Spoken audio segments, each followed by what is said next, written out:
1 Raja-Raja pasal 11 ayat 1-13. Salomo jatuh ke dalam penyembahan berhala. Adapun Raja Salomo mencintai banyak perempuan asing. Di samping anak Firaun, ia mencintai perempuan-perempuan Moab, Amon, Edom, Sidon, dan Het. Padahal tentang bangsa-bangsa itu Tuhan telah berfirman kepada orang-orang Israel, "Janganlah kamu bergaul dengan mereka, dan mereka pun janganlah bergaul dengan kamu. Sebab sesungguhnya mereka akan mencondongkan hatimu kepada allah-allah mereka." Hati Salomo telah terpaut kepada mereka dengan cinta. Ia mempunyai 700 istri dari kaum bangsawan dan 300 gundik.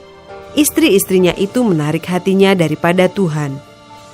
Sebab pada waktu Salomo sudah tua, istri-istrinya itu mencondongkan hatinya kepada allah-allah lain, sehingga ia tidak dengan sepenuh hati berpaut kepada Tuhan Allahnya seperti Daud ayahnya.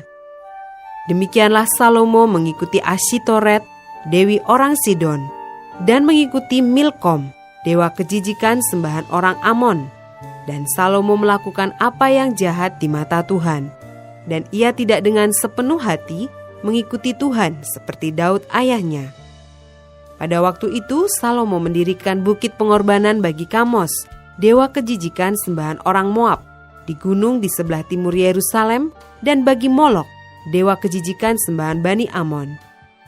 Demikian juga dilakukannya bagi semua istrinya, orang-orang asing itu, yang mempersembahkan korban ukupan dan korban sembelihan kepada allah-allah mereka. Sebab itu Tuhan menunjukkan murkanya kepada Salomo, sebab hatinya telah menyimpang daripada Tuhan Allah Israel, yang telah 2 kali menampakkan diri kepadanya, dan yang telah memerintahkan kepadanya dalam hal ini, supaya jangan mengikuti allah-allah lain, akan tetapi ia tidak berpegang pada yang diperintahkan Tuhan. Lalu berfirmanlah Tuhan kepada Salomo, "Oleh karena begitu kelakuanmu, yakni engkau tidak berpegang pada perjanjian dan segala ketetapanku yang telah kuperintahkan kepadamu, maka sesungguhnya aku akan mengoyakkan kerajaan itu daripadamu dan akan memberikannya kepada hambamu. Hanya pada waktu hidupmu ini, aku belum mau melakukannya, oleh karena Daud ayahmu, dari tangan anakmu lah aku akan mengoyakkannya. Namun demikian, kerajaan itu tidak seluruhnya akan kukoyakkan daripadanya. 1 suku akan kuberikan kepada anakmu, oleh karena hambaku Daud, dan oleh karena Yerusalem yang telah kupilih."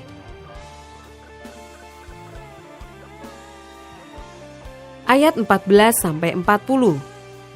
Lawan-lawan Salomo. Kemudian Tuhan membangkitkan seorang lawan Salomo, yakni Hadad, orang Edom. Ia dari keturunan Raja Edom. Sesudah Daud memukul kalah orang Edom, maka Panglima Yoab pergi menguburkan orang-orang yang mati terbunuh, lalu menewaskan semua laki-laki di Edom. 6 bulan lamanya, Yoab diam di sana dengan seluruh Israel, sampai dilenyapkannya semua laki-laki di Edom. Tetapi Hadad melarikan diri bersama-sama dengan beberapa orang Edom dari pegawai-pegawai ayahnya dan mengungsi ke Mesir. Adapun Hadad itu masih sangat muda. Mereka berangkat dari Midian lalu sampai ke Paran. Mereka membawa beberapa orang dari Paran. Lalu mereka sampai ke Mesir kepada Firaun, raja Mesir. Ia ini memberikan rumah kepada Hadad, menentukan belanjanya dan menyerahkan sebidang tanah kepadanya. Hadad demikian disayangi Firaun, sehingga diberikannya kepadanya seorang istri, yakni adik istrinya sendiri, adik permaisuri Tahpenes. Lalu adik Tahpenes itu melahirkan baginya seorang anak laki-laki, Genubat namanya, dan Tahpenes menyapih dia di istana Firaun, sehingga Genubat ada di istana Firaun, di tengah-tengah anak-anak Firaun sendiri. Ketika didengar Hadad di Mesir bahwa Daud telah mendapat perhentian bersama-sama dengan nenek moyangnya, dan bahwa Panglima Yoab sudah mati juga, maka berkatalah Hadad kepada Firaun, "Biarkanlah aku pergi ke negeriku." Lalu bertanyalah Firaun kepadanya, "Tetapi kekurangan apakah engkau padaku ini? Maka engkau tiba-tiba berniat pergi ke negerimu?" Jawabnya, "Aku tidak kekurangan apapun, namun demikian biarkanlah juga aku pergi." Allah membangkitkan pula seorang lawan Salomo, yakni Rezon bin Eliada, yang telah melarikan diri dari tuannya, yakni Hadadezer, Raja Soba. Ia mengumpulkan orang-orang, lalu menjadi kepala gerombolan. Ketika Daud hendak membunuh mereka, maka pergilah mereka ke Damsyik. Mereka diam di sana dan disitulah mereka mengangkat Rezon menjadi raja.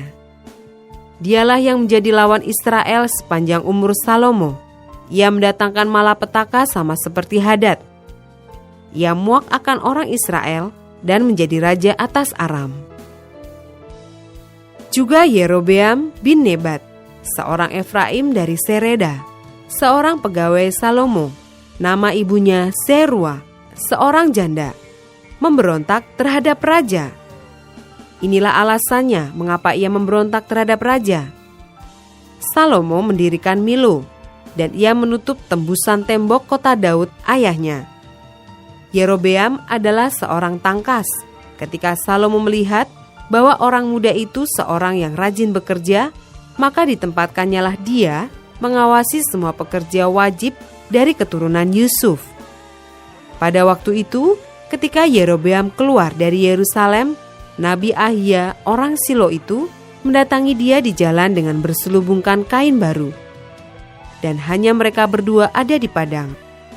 Ahia memegang kain baru yang di badannya, lalu dikoyakannya menjadi 12 koyakan.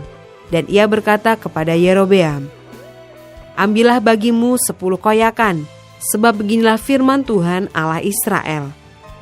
Sesungguhnya aku akan mengoyakkan kerajaan itu dari tangan Salomo, dan akan memberikan kepadamu 10 suku. Tetapi 1 suku akan tetap padanya oleh karena hambaku Daud, dan oleh karena Yerusalem, kota yang kupilih itu dari segala suku Israel. Sebabnya ialah karena ia telah meninggalkan aku dan sujud menyembah kepada Asitoret, dewi orang Sidon, kepada Kamos, Allah orang Moab, dan kepada Milkom, Allah Bani Amon. Dan ia tidak hidup menurut jalan yang kutunjukkan dengan melakukan apa yang benar di mataku, dan dengan tetap mengikuti segala ketetapan dan peraturanku, seperti Daud ayahnya. Bukan dari tangannya akan kuambil seluruh kerajaan itu. Aku akan membiarkan dia tetap menjadi raja seumur hidupnya, oleh karena hambaku Daud yang telah kupilih dan yang tetap mengikuti segala perintah dan ketetapanku. Tetapi dari tangan anaknya lah aku akan mengambil kerajaan itu dan akan memberikannya kepadamu, yakni 10 suku. Dan kepada anaknya akan kuberikan 1 suku, supaya hambaku Daud selalu mempunyai keturunan di hadapanku di Yerusalem, kota yang kupilih bagiku, supaya namaku tinggal di sana. Maka engkau ini akan kuambil, supaya engkau memerintah atas segala yang dikehendaki hatimu dan menjadi raja atas Israel.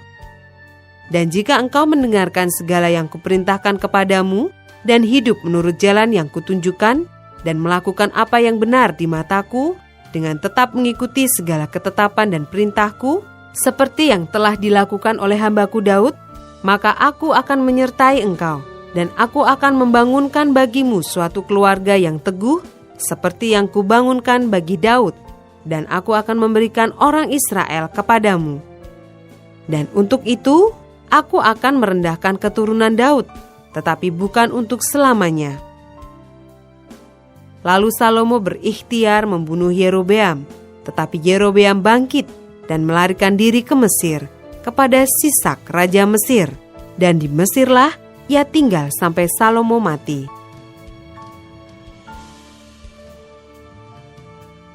Ayat 41-43. Salomo mati. Selebihnya dari riwayat Salomo dan segala yang dilakukannya dan hikmatnya, bukankah semuanya itu tertulis dalam kitab riwayat Salomo? Lamanya Salomo memerintah di Yerusalem atas seluruh Israel ialah 40 tahun. Kemudian Salomo mendapat perhentian bersama-sama dengan nenek moyangnya, dan ia dikuburkan di kota Daud ayahnya. Maka Rehabeam anaknya menjadi raja menggantikan dia.